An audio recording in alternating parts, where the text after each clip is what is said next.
In today's video, I'm going to teach you how to duplicate a table in Power BI. First, open Power BI desktop on your computer and load one of your reports. You can use any file that already has data in it since we're focusing on creating a copy of an existing table.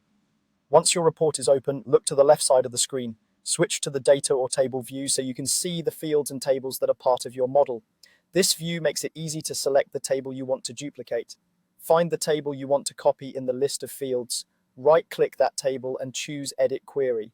Depending on your version, it may be labeled Transform Data. This opens the Power Query Editor, which is where you manage and shape your data before it lands in the report. Think of it as the workshop for anything related to importing, cleaning, and transforming your tables. Inside the Power Query Editor, look at the pane on the left. This is the list of your queries, which correspond to the tables you've brought into Power BI. Locate the table you want to duplicate in that list, right-click it, and select Duplicate.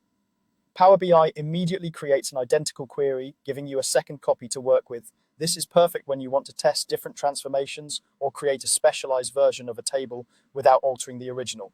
A duplicate is its own independent query with the same steps copied over, so future changes to one won't change the other. Now that you have your duplicate, it's a good idea to rename it so you don't get confused later.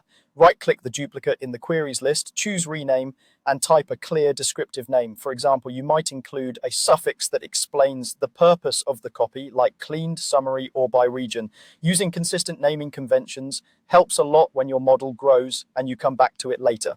That's it. You've duplicated a table and given it a meaningful name, all within the Power Query Editor. From here, you can apply different transformations to the copy, compare results against the original, or use it as a starting point for multiple variations.